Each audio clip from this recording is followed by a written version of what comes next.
Halo, assalamualaikum teman-teman semuanya. Selamat pagi, selamat siang, selamat malam, dimanapun kalian berada. Sehat-sehat semua ya. Oke teman-teman semuanya, di video kali ini aku mau ngebahas tentang film Marvel Studios. Jadi lebih tepatnya project-project MCU after Avengers Endgame dan pada saat pengumuman SDCC 2022 kemarin, yaitu fase 5 dan fase 6.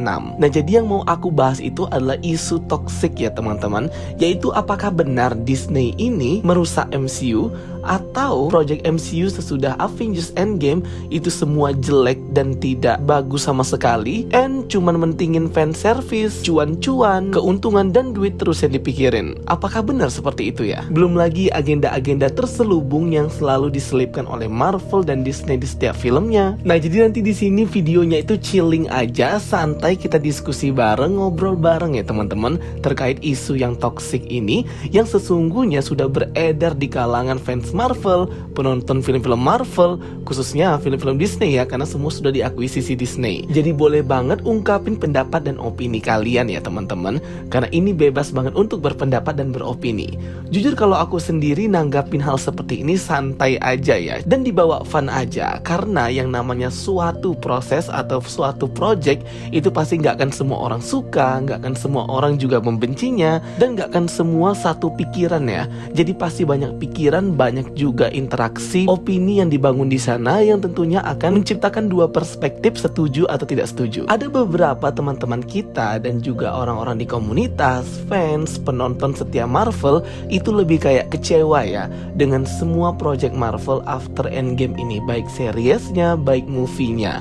Ya, mereka mewujudkan kekecewaannya dengan tetap menonton film Marvel tersebut tapi untuk dikritik gitu ya guys. Dan kekecewaan terhadap Marvel Studios after Endgame ini tuh memang masif banget ya di seluruh tempat. Kalau misalnya aku lihat tuh di kolom komentar baik di YouTube, Twitter, Reddit maupun di Facebook, komunitas di luar negeri maupun di dalam negeri juga, banyak juga ya yang kecewa dengan sistem Marvel Studios setelah diakuisisi Disney dan setelah berakhirnya Avengers Endgame. Sebenarnya hal-hal seperti ini boleh banget ya, kalau misalnya tidak sependapat, tidak setuju dan kecewa, boleh banget, karena ini semua sifatnya manusiawi ya teman-teman.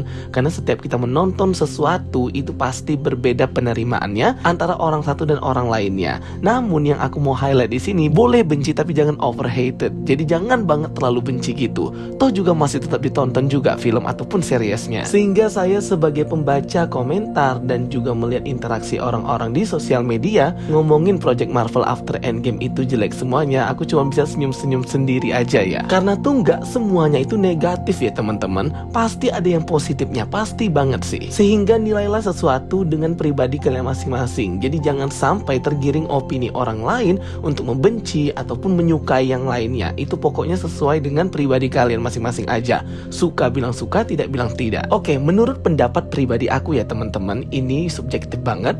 Jadi Disney ini sebenarnya sangat berpengaruh penting banget ya dengan survive dan bertahannya Marvel di industri seperti ini. Tanpa Disney, Marvel Studios pastinya nggak akan bisa ya se-expand, seluas dan semasif seperti ini project mereka. Bayangkan aja ya, untuk proyek film setahun itu bisa 3 kali mereka rilis. Project series ya bisa setahun itu 4 atau 3 series juga yang rilis. Belum lagi dengan beberapa konten di platform lain ya tentunya. Semua itu kan butuh dana, effort, sumber daya manusia atau SDM yang baik dan berkualitas juga, finansial yang terus mendukung untuk keberlangsungan dan juga berjalannya misi-misi Marvel Studios dan project mereka untuk membawa superhero di komik mereka untuk hidup di live action, dan semua itu diberikan untuk kita, khusus untuk para fans yang setia sama Marvel. Jadi kalau masih ada nih ya teman-teman kita yang kecewa dan juga overhated, overbenci itu, aku udah nggak bisa berkata-kata lagi ya. Pokoknya ya terserah mereka lah kalau mereka masih mau terus berpikir seperti itu. Jadi yang mau aku highlight dan luruskan di sini adalah kita tidak boleh ya untuk bersifat tidak respect dan tidak menghargai seperti itu.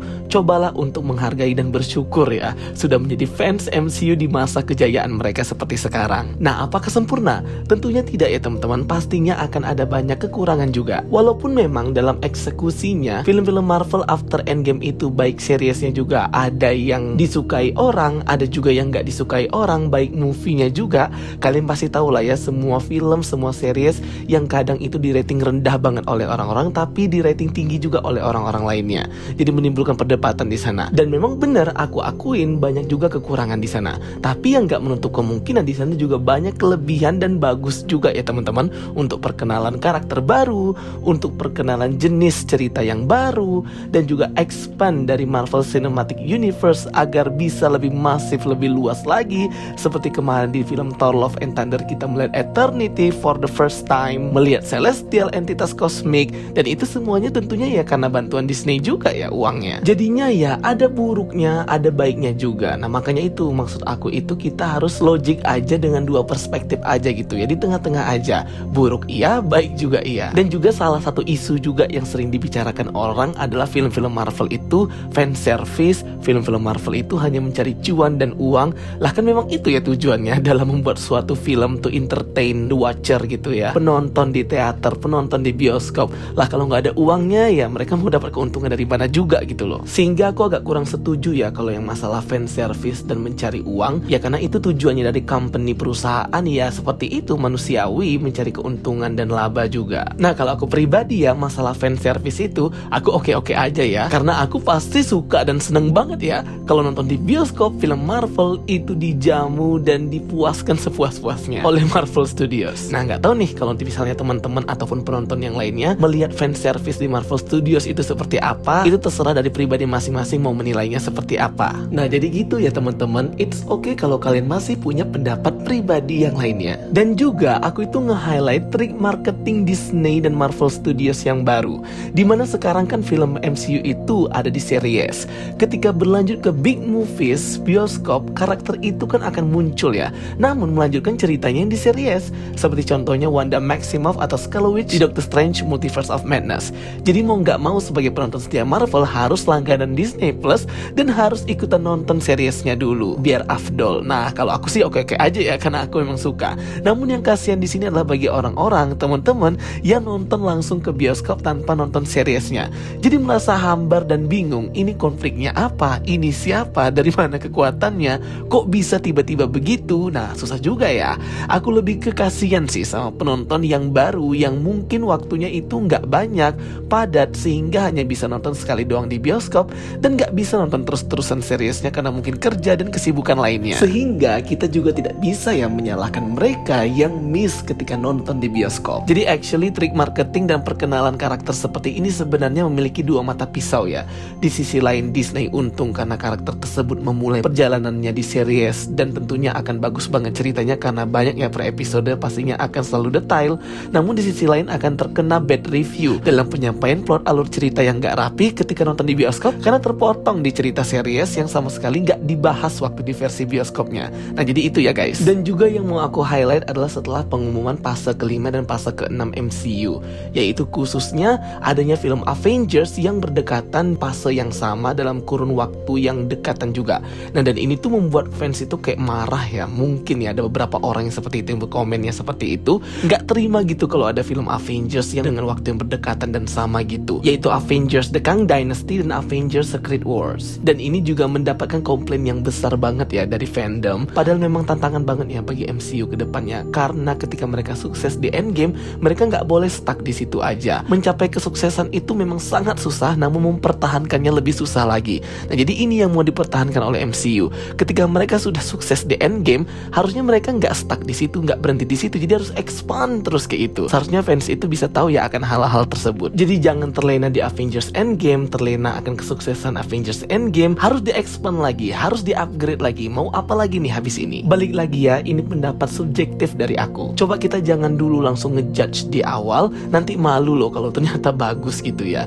Jangan dulu kita langsung overhated, benci di awal, padahal kita nggak tahu apa-apa sebenarnya apa yang akan dibuat oleh Kevin Feige, Marvel Studios, dan teman-teman lainnya yang terlibat di project itu. Dengan cerita Marvel Studios dan MCU sekarang yang sangat masif, sangat beragam macam sihir, teknologi, karakter-karakter, hero-hero villain baru, multiverse, jadinya posibilitas cerita ke depannya itu sangat tidak terprediksi ya teman-teman. Dan yap, bener banget aku setuju dan sangat menyayangkan ya, kecewa juga karena si Marvel dan Disney ini selalu terus-menerus memasukkan agenda-agenda mereka, agenda terselubung mereka ke karakter-karakter yang ada di film mereka masing-masing. Dan pastinya kedepannya film Marvel dan film Disney itu tidak safety ya untuk anak-anak dan child, kecuali para orang dewasa dan adult yang sudah bisa berpikir terbuka dan sudah bisa menyaring yang mana baik, yang mana buruk. Jadi semua dikembalikan ke kebijakan diri sendiri, orang tua dan keluarga masing-masing ya. Oke teman-teman semuanya, jadi itu ya sesi diskusi kita pada hari ini dan pada video kali ini. Tulis pendapat kalian di kolom komentar ya. Yuk kita diskusi bareng dan berbincang-bincang bareng. Mohon maaf ya teman-teman kalau misalnya aku ada salah-salah kata